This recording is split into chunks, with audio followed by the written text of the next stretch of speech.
So today we're going to have a look at the Vanforge overhead heater controller adapter, and we're going to look how it installs into the T6 overhead cubby.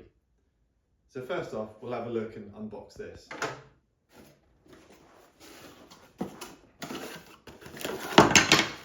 There, that's unboxed. Let's have a look what we got. So we have, this is the adapter. This is made for an Autoterm Comfort and MV heater controller. You notice that this is the shape of the heater controller and this is the shape that fits into the T6 overhead cubby.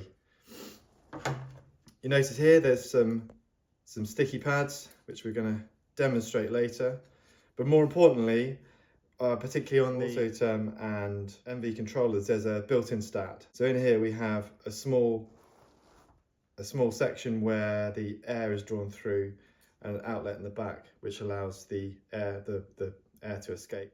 So first off, what I'm going to do is show you how the cubby comes apart. This one's already been taken off the vehicle. Looking around the back here, you've got these two main screws which are accessible through this panel which pops off. Those are the main support screws. The rest of the fixings are just these push fixings, so you'll find that it's clipped in here. You pull it down with some pry bars like this, and these will all come undone. So providing your screws around them first, that's easy enough to take off. There'll be lots of wires and things, so make sure these will be disconnected. One question which I've had a few times is, how do you remove the inner part from the outer part, and indeed, is it necessary? The answer is it's not necessary. So you can actually install this without removing this entire thing, but I will show you how to take it apart anyway. So there's some little clips along the top here, and there's also inside some clips right inside there. So it's not all that difficult to remove. There's two sliding sections here, so the whole thing slides upwards like this. So first off, get your fingers in behind and you just lift these little clips, these little wedges forward, and they'll tuck underneath. And don't be too worried, this is quite strong. So get them underneath like that, turn it over, and then you just have to kind of push the bottom ones away like that, and you see it just slides off like that. So really straightforward. And then you can see there, these are the clips that are at the bottom. Putting it back on, it's exactly the same procedure in reverse. These are the little slide guides, and these are the tabs they engage on. So you just make sure they line up nicely, which is a bit more fiddly than taking it apart. Slide it down, and at this stage, don't force it. You lift these tabs back over the top, like that, okay? So now they're over the top. The bottom ones are still not engaged fully. So we basically just pull it down like that, put your fingers inside, squeeze it down, and those will just snap in place and engage, and that's it back installed. So next we're going to look at the panel. So just a dry demonstration of how this goes in. We install it through like this. A little bit fiddly. Presuming you've taken off the sticky pads already, but this is just a dry run. You make sure the top pushes up into the front as hard as you can, and then hinge the whole thing forwards like that. You see it pops in nicely. The bottom ones will stick. But as you can see, where our nice little vent hole is, it's going to get blocked up by this fascia. So we need to make a hole in it. There's something else in the kit which is going to help us with that. And that's this. We have a bottle opener, but it's not just any old bottle opener. This is also a drill jig. So what we do, it's can only go one way because of the shape of this corner here. So we just rest this inside the edge like that. You can see that it just pushes in, that lip there overhangs, push it in nice and tight, and that shows you exactly where the hole is supposed to be. So what we'll do in a minute is we'll drill through that, and that will give us our hole. You might be thinking, well, that's going to look awful, isn't it? Well, we've also got a little vent that's going to go into into there. It's colour coded and it looks like this. And on the back there's a little collar. So all we do is that will push into the hole. You don't drop it and lose it.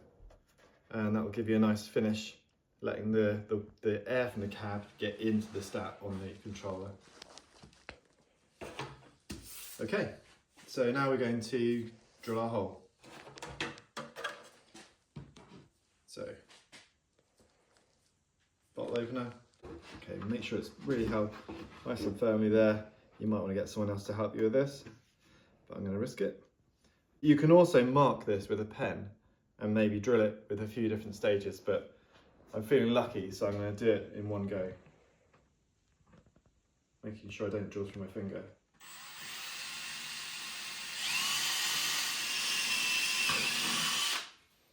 There we have it. One perfectly positioned hole.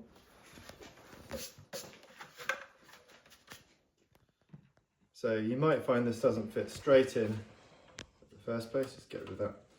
But you might need to just run the drill through a few times to open the hole up a touch. No ideas here not to force it because it will break if it gets too much pressure.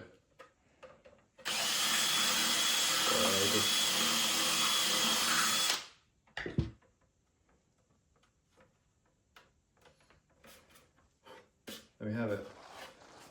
So that's our little vent installed. Now if you drill the hole a bit big, it's no problem, just put a little dab of super glue on there and that'll hold it in place. Before you install your fascia, just make sure you've already installed your wires into the inner cubby part if you have that still installed. Okay, so we'll save the beer bottle opener for later, for celebrations. And now we're going to install the fascia. So, remove our pads.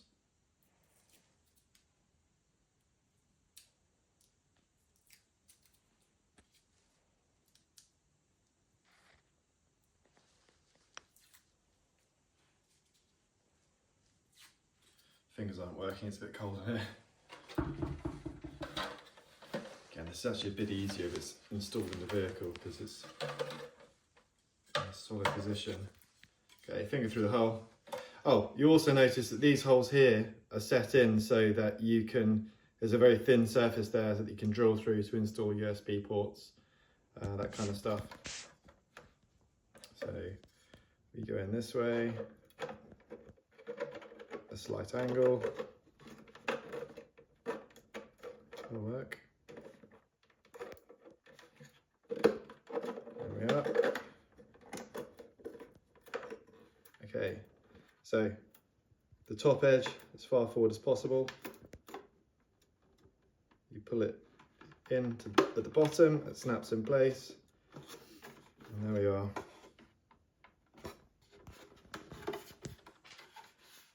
Perfectly installed, and then it's free to put your heater control on there. And now you can see, if you look down here, the little vent gives access to this opening, and that is where the opening for your stat is.